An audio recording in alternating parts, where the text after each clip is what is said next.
Cette vidéo est sponsorisée par le jeu mobile et PC Raid Shadow Legends. Vous pouvez le télécharger via le lien dans la description ou en scannant ce QR code et bénéficier de plein d'avantages pour commencer le jeu avec une bonne longueur d'avance. Plus d'informations en fin de vidéo. I have a whole line to say, and then I have 2 words to say after the line.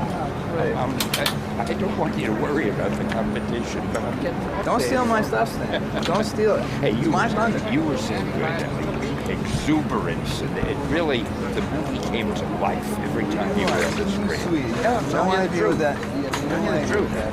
You were great, great. You just made my day. After this, you'll probably go legit someday and do some real good stuff. Stop it.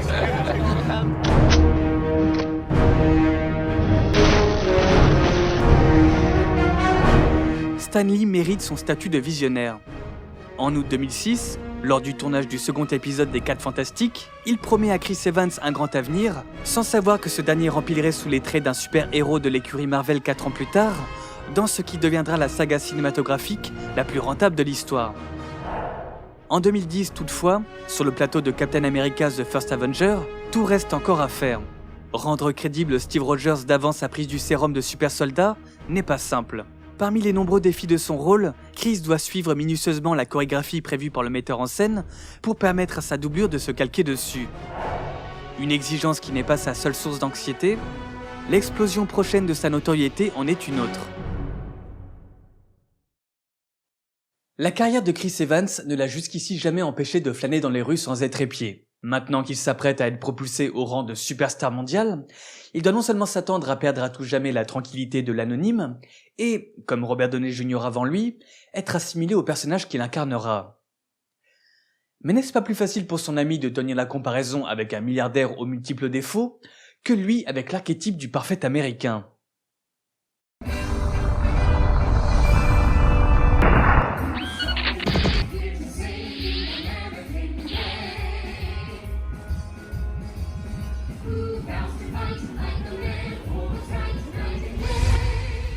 Dès la première publication de Captain America le 20 décembre 1940, le nom de la Sentinelle de la Liberté devient un symbole de courage auprès de millions d'Américains, fruit du désir de Joe Simon et Jack Kirby de mettre une rouste à Hitler, l'ennemi juré de ces deux juifs immigrés new-yorkais qui ont dû fuir l'Europe. Quand l'histoire offre au monde un super vilain grandeur nature, elle engendre sa némésis, un héros patriotique sans aspérité ni doute.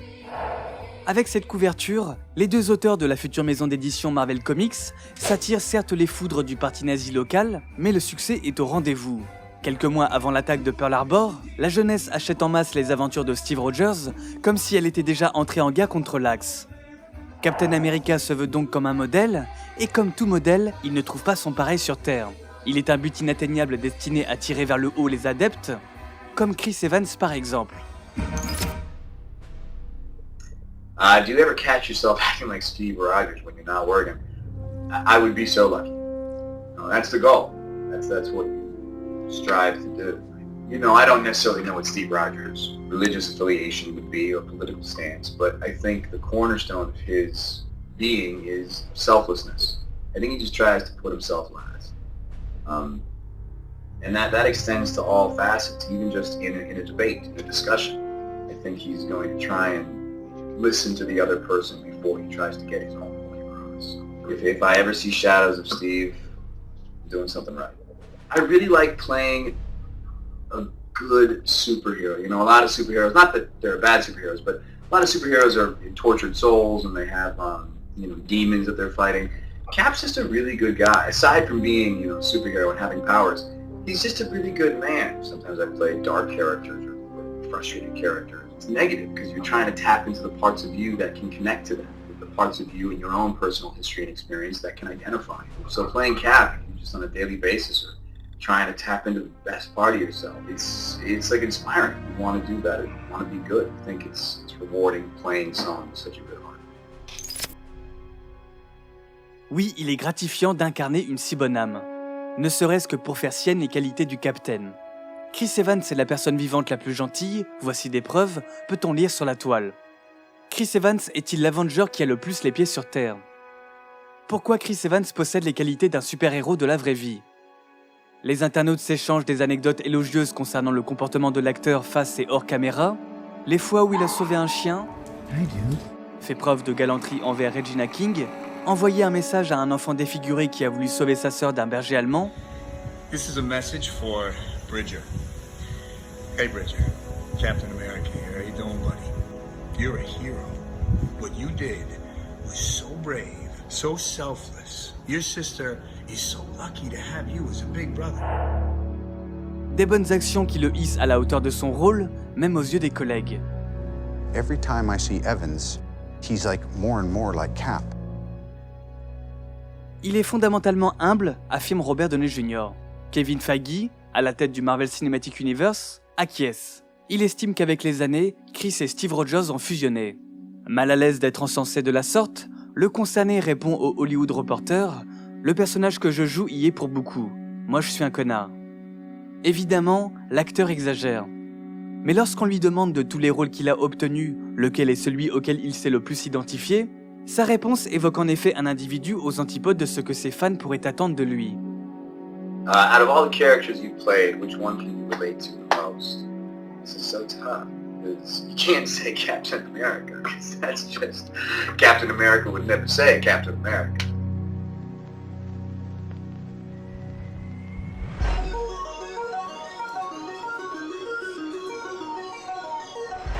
Au regard du succès de la PlayStation 2, Sony peut bien se permettre de convier quelques célébrités pour souffler la première bougie de sa console.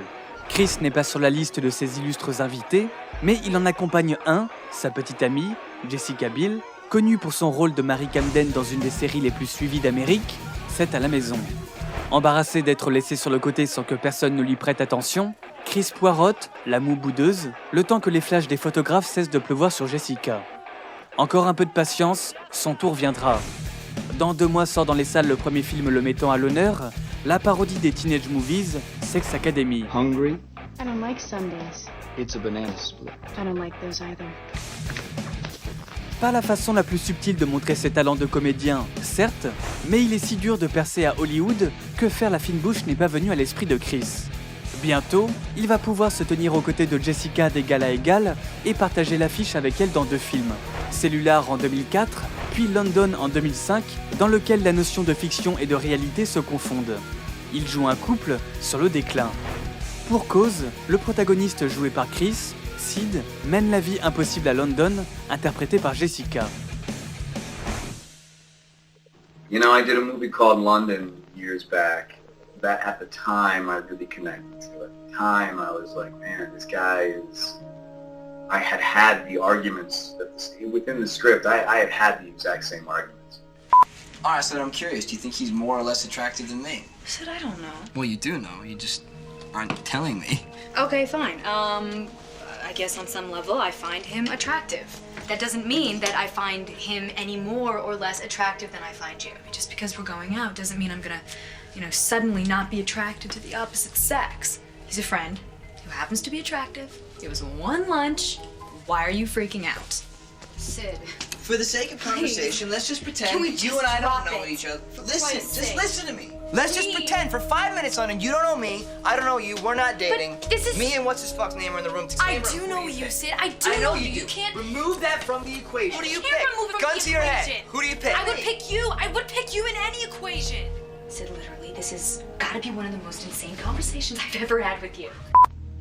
But he's a vile character. He's an awful human being. I don't want to say I relate to him, but there were just familiarities. I understood where he was coming from. I think I worked through the issues a bit more than the character did, but as far as all the scripts that I've read in my life where I was like, wow, God, this is hitting close to home.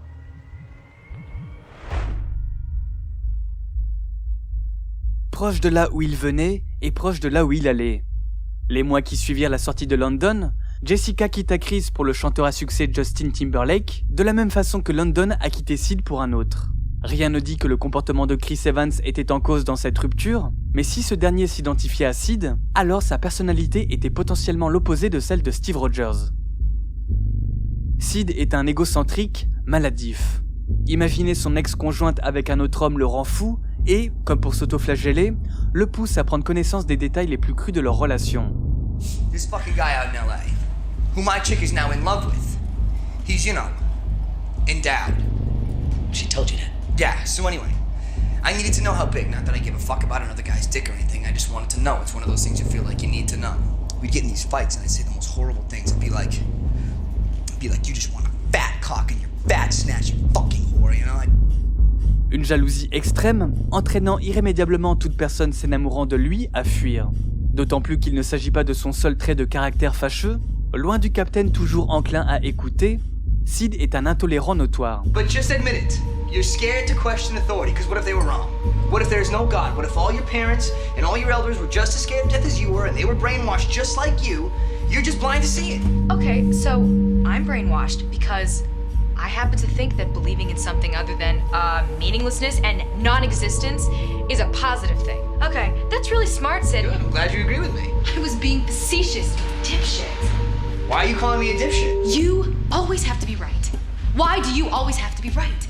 And your ego, it's just huge. You blanket people with your pseudo-intellectual bullshit. And then they can't fucking breathe. You just suffocate people. You don't talk to people, so you talk at them. Certaines personnes voient leurs anciens défauts devenir leur hantise, au point de ne plus les supporter chez les autres ou les combattre. Le déradicalisé va fuir les débats entre extrémistes, modérer les certitudes. L'ex-pingre mépriser la personne qui repart de soirée en ramenant ce qu'il a acheté. Le voyou repenti lutter contre la délinquance. En somme, une personne développe à outrance une qualité parce qu'elle sait mieux que personne les conséquences néfastes de son contraire.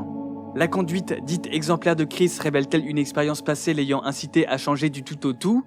Ce qui est sûr, c'est que Chris a changé. D'abord en phase avec Johnny Storm, le flambeur immature dénué d'empathie et uniquement intéressé par la réussite, l'argent, les femmes.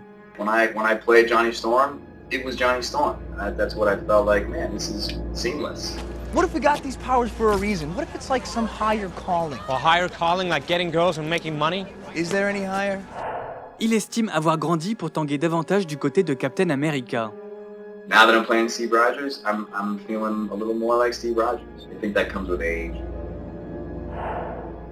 Avant mes pensées se tournaient autour de mon désir d'arriver au top de quelque chose, d'être quelqu'un, s'est-il confié au New York Times. Mais quand vous obtenez ce que vous pensiez désirer et que vous vous réveillez et réalisez que vous êtes toujours accablé de tristesse, vous arrêtez de courir après ces choses et c'est libérateur, parce que vous vous rendez compte que le moment présent est tout ce dont vous avez besoin. Tout jeune en effet, Chris, fils de dentiste et de directrice artistique de théâtre, s'est senti irrémédiablement attiré par la lumière en se produisant dans de multiples pièces à l'école avec sa grande sœur, en jouant dans un film éducatif ou en posant comme modèle pour un jeu de société Mystery Date. Des années à monter sur les planches de son Boston natal l'ont convaincu d'avoir trouvé sa voie. Une école d'art dramatique plus tard, le Lee Strasberg Theatre and Film Institute, l'une des plus prestigieuses de New York, il se rendit en terre sainte du cinéma côte ouest pour tenter d'assouvir sa quête de gloire. Le Chris d'alors était prêt à s'introduire une banane dans le derrière pour réussir, et jamais il n'aurait hésité devant l'offre en or que lui fit Marvel près d'une décennie plus tard. C'est pourtant ce qui est arrivé, réticent qu'il était à l'idée de subir une célébrité excessive et de s'engager si longtemps dans une franchise dont la qualité n'était pas encore assurée. Fervent admirateur d'Eckhart Tolle, auteur du best-seller Le pouvoir du moment présent, au point de s'être fait tatouer une citation de son ouvrage Quiétude, Chris l'a cherché, cette quiétude, fuyant l'anxiété dont il souffrait depuis que le cinéma n'était plus un hobby, mais son gagne-pain. Signer un contrat de 6 films qui le mettrait sous le feu des projecteurs n'était logiquement pas dans ses projets, malgré l'appât du gain. Un luxe d'acteur à la carrière déjà bien entamée, qui est déjà allé au bout de ses rêves dans ce domaine et a perdu ses illusions. Surtout qu'après toutes ces années, le bilan quant à son épanouissement professionnel est mitigé.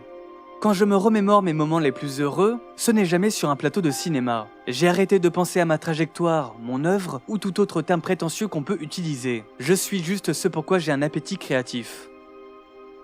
Un ras-le-bol qui ne date pas d'hier. Every couple of months I decide I'm done acting. Yeah. This is just, you know me. This has been my thing for decades now. I always am looking for a way out. Dans ce cas, si l'envie n'était pas au rendez-vous, pourquoi, après avoir refusé à 2 reprises et reçu un coup de fil de Robert Downey Jr., avoir fini par s'embarquer dans le Marvel Cinematic Universe ?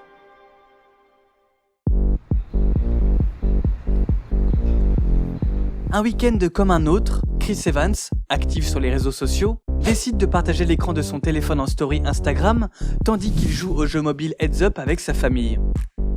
Quand la partie prend fin, oups, Chris revient par inadvertance à l'endroit où sont stockées ses photos personnelles, dont une affichant un pénis.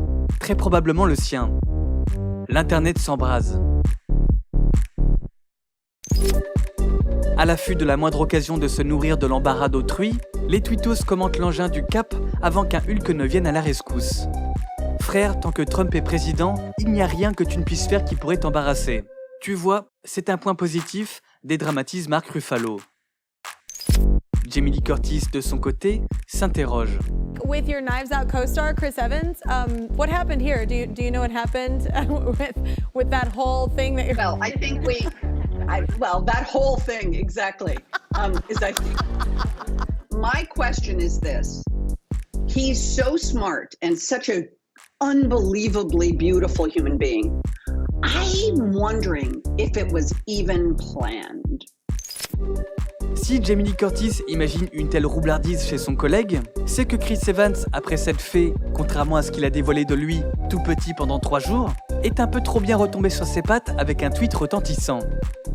Il faut dire que l'acteur ne se contente plus d'afficher son aversion pour Trump et s'est lancé dans un projet politique d'ampleur. Ce projet, datant du printemps 2020, s'intitule A Starting Point et propose, entre autres, le concept suivant. Pour chaque question sociétale ou économique, les citoyens trouveront 6 réponses sous la forme de vidéos courtes. 3 d'élus démocrates, 3 d'élus républicains, dans un souci d'impartialité. À l'approche de l'élection du 46e président des États-Unis, Chris espère ainsi donner des bonnes bases à ceux qui en manquent. It was an idea I had in 2017. I was watching the news and there was something I didn't understand and I went to Google it and right away I was in the weeds. There was just this mountain of information to sift through and I thought, what if there was a way that I could get not only concise answers to common questions but get the answers from the elected officials themselves. Son statut de Captain America sert enfin ses intérêts. Outre lui avoir permis de faire ses débuts en réalisation avec Before We Go, la notoriété dont il jouit désormais ne l'a pas seulement mis à l'abri du besoin pour le restant de ses jours, mais a offert à cet insatisfait la possibilité de diversifier ses activités, de sortir du divertissement pur pour faire quelque chose d'utile. It would hopefully enable me to do other things that I would want to do. You can do a lot when you're given a voice. Yeah. If a movie does well and you have an opportunity to get on a platform, if you have a passion, if you have a cause you believe in, you're given the opportunity to make change. That's rare. That's beautiful. Captain America is trying to Captain America. Captain America tente de gouverner l'Amérique, titre un journaliste du Washington Post amusé. Et pourquoi pas ? Chris Evans ne serait pas le premier acteur à muter en politicien, d'autant plus que sa famille a déjà un pied dans le milieu. Son oncle, Mike Capuano, est actuellement représentant du 7e district du Massachusetts au Congrès américain. J'ai toujours pensé que ce serait bien un jour de penser à une carrière politique, à révéler l'acteur à la rédaction d'Esquire. Je suis très fier de mon oncle et de tous ceux qui ont décidé de dédier leur vie au progrès et à l'amélioration de la société. En fin de compte, il y a peu de choses que je considère nobles et stimulantes. Je sais que Washington est un environnement difficile, j'ai des opinions et peut-être qu'un jour je ferai de la politique.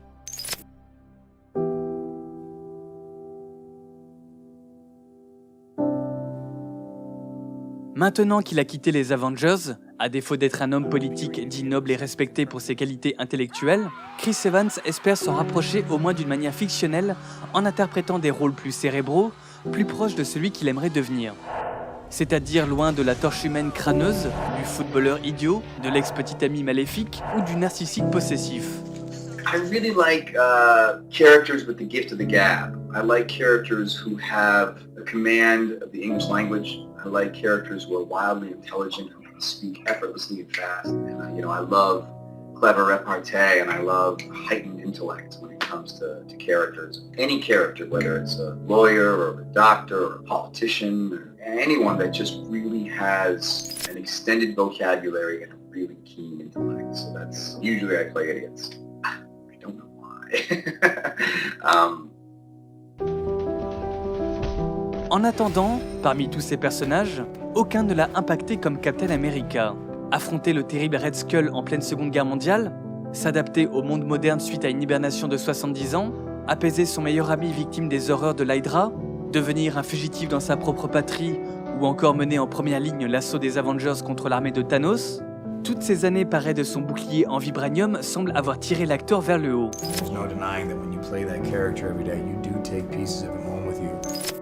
De ce point de vue, la création de Joe Simon et Jack Kirby remplit sa mission originelle. il pousse ses sympathisants à devenir de meilleures personnes. La grandeur d'âme du capitaine est contagieuse.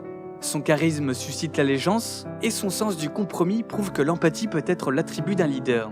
Chris Evans ne s'apparentait peut-être à Steve Rogers que superficiellement au début, tout comme ce dernier n'était à l'origine qu'une vedette de cinéma, une mascotte servant la propagande militaire. Les deux ont fini par s'investir dans la vraie vie pour combattre pour les valeurs en lesquelles ils croient, au front pour Steve, en politique pour Chris. Il n'y a plus qu'à souhaiter à l'acteur quadragénaire de trouver la même paix intérieure que son alter ego. Steve s'est retiré de sa vie mouvementée pour rejoindre Peggy, la femme qu'il avait délaissée en 1945. Chris aspire à la même chose, poussé par son envie de revenir à l'essentiel, pressé de fonder une famille à l'image de celle qui l'a rendu heureux enfant dans sa petite banlieue de Boston. Il embrassera ainsi pleinement l'American Way of Life.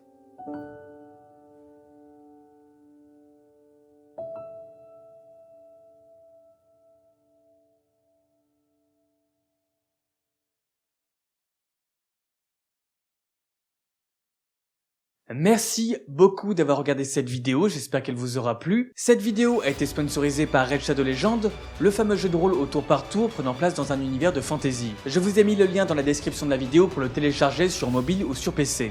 Le but de Raid Shadow Legends est d'invoquer les champions du jeu, il y en a plus de 600 à collectionner, et de former une équipe suffisamment puissante et complémentaire pour gagner des combats. Chaque champion provient d'une faction unique avec sa propre histoire, mais pour ma part ce que je préfère c'est les orques. D'habitude les orques c'est souvent les méchants, mais là c'est surtout des nomades qui essayent de survivre après que leur terre ait été annexée. Vous raconter toute l'histoire serait trop long, je vous invite à jouer à la campagne pour en savoir plus. En tout cas ils sont vraiment cool, notamment les orques légendaires. J'aime particulièrement Val the Destroyer avec ses doubles lames embrasées. Plus généralement le jeu est vraiment riche, vous avez des lieux à visiter, des donjons, et vous pouvez également jouer en ligne et rejoindre des clans. Ce qui est fou, c'est la qualité des graphismes, on se croirait vraiment pas sur un jeu mobile. Et puis il y a toujours des nouvelles mises à jour qui renouvellent l'expérience, notamment ce mois-ci avec une énorme mise à jour de la Tour du Malheur avec de nouveaux boss énormes à affronter, Astranix le Fae Noir et Bomal le Drehor, un nouvel équilibrage des ennemis, de nouvelles salles secrètes à découvrir, et surtout de nouveaux ensembles d'artefacts à gagner. Il y a aussi plein d'événements à venir, des tournois, et une grande nouveauté, les super raids, où toutes vos récompenses sont doublées quand vous venez à bout des donjons. Autant vous dire que vos compétences augmentent beaucoup plus vite, c'est une bonne occasion pour s'y mettre. Si vous voulez avoir une énorme longueur d'avance sur Raid,